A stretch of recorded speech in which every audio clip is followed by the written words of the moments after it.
Nouveau gros plan sur un canton ce soir. Nous partons, Éric Sicot, dans le nord de la Côte d'Or. Oui, direction le canton de Montbard, où la ville-centre Montbard a basculé de gauche à droite l'an dernier. La nouvelle maire compte bien doubler la mise dans ce territoire qui englobe aussi l'ancien canton de Venarey-les-Laumes, jusqu'alors détenu par la gauche. Mais comme souvent cette année, le Front National est en embuscade dans cette circonscription électorale très rurale. Reportage Elsa Bezin et Olivier Lopez. La bataille d'Alésia.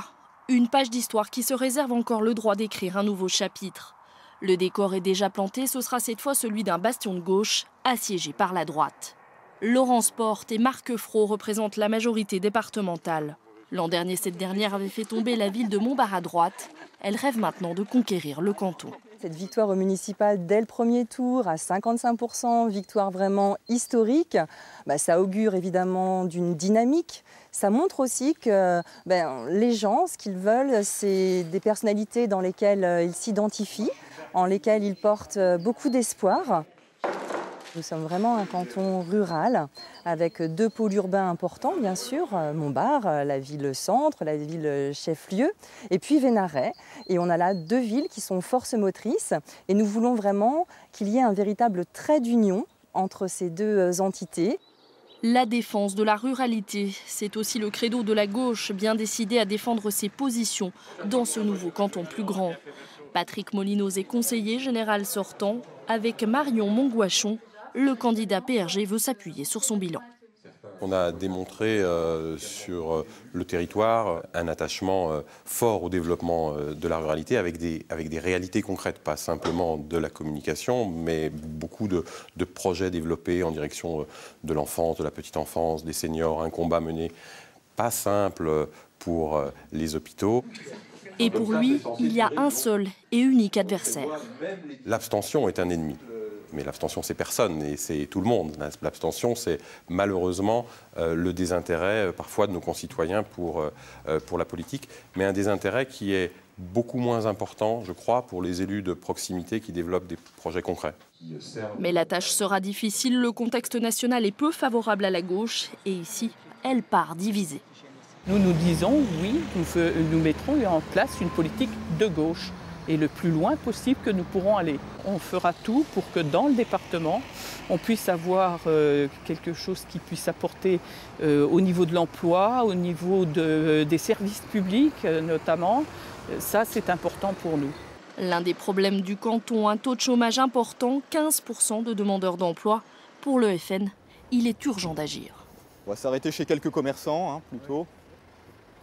Nous sommes les arbitres de l'élection, nos adversaires le savent pertinemment, nos adversaires qui se présentent sous des étiquettes plus ou moins tronquées, force du progrès, majorité départementale. Nous sommes les seuls à nous assumer, Espérance Bleu Marine, Rassemblement Bleu Marine, Front National, parce que nous en sommes fiers et nous pensons que nous serons les arbitres de ces élections.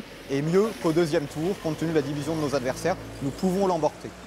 Dans ce canton, près de 15 000 personnes sont appelées aux urnes les 22 et 29 mars prochains.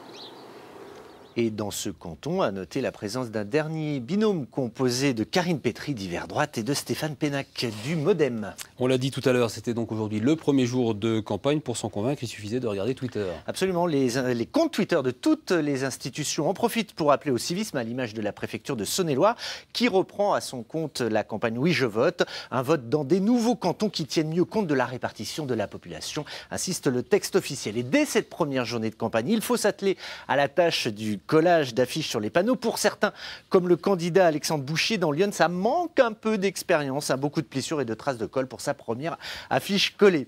Les plus anciens, eux, maîtrisent visiblement l'exercice. Le maire de Dijon, Alain Millot, pose ainsi brosse en main dans le quartier des Varennes.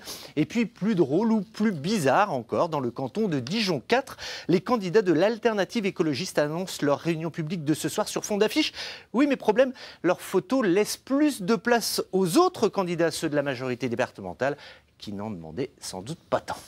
La droite qui laisse apparaître au grand jour ses divisions dans le canton de Talent. Et avec une vigueur qui peut laisser pantois, le sénateur UMP Alain Houpert soutient le duo d'hiver droite l'ami Gaucher face au candidat officiel de la droite.